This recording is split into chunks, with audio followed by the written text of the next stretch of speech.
had fun with the first season of Netflix's The Lincoln Lawyer. Now, the second season is coming out, but it's split into two parts. Should you invest your time in this first part, or should you just wait for it all to come out at once? After garnering massive media attention from his previous high-profile case, defense attorney Mickey Haller finds himself overwhelmed with new cases, one of which gets him unwittingly personally involved. Now, I don't really know what this trend is with splitting up seasons, but almost all of the time, it becomes a disservice to the fans.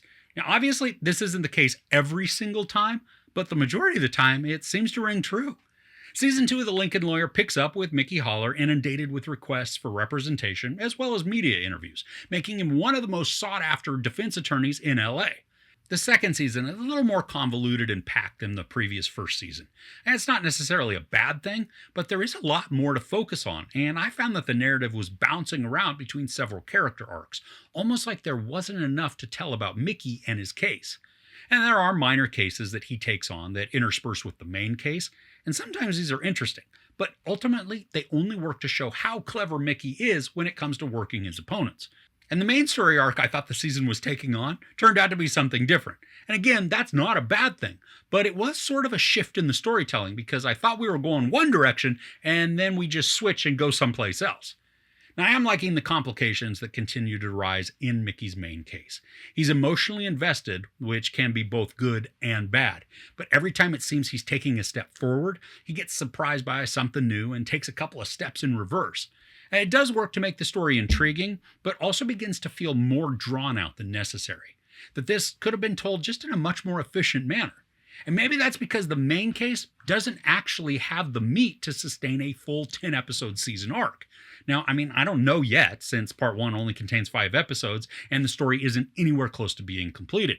Maybe it will feel unnecessarily stretched out, or maybe the second half contains a ton of mystery and suspense and makes it all worthwhile.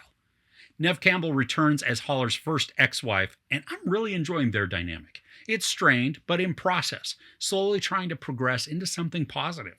And there's a weird arc with Campbell's character and her job that feels like it might go somewhere, but it also feels like just a random story complication that is meant to infuse more drama. But at this point, because we're not really given much, it feels pointless to continue to dwell on her struggles. And we also get more with Lorna and Cisco, and they're fun as a duo, bringing in some humor as well as frustration. But their storylines are also taking a lot of the focus this first part, which can be interesting to watch at times, but like I've said before, it also feels like a larger distraction to Mickey's case. And I really wish the season wouldn't have been split, because I genuinely can't tell if some of these story elements actually create a meaningful addition to the overall season, or if they just serve as filler in an overall thin story. And the same goes for Izzy. I really loved her introduction into the first season, and I really enjoyed the theme of second chances that was illustrated through her character. But here, she feels a little sidelined, not getting much story prominence, even though there are some small offshoots that do focus on her. Now, I really enjoy Manuel Garcia-Rulfo as Mickey Haller. He's got the right amount of hubris and charm, a little arrogance, mixed with suave charisma.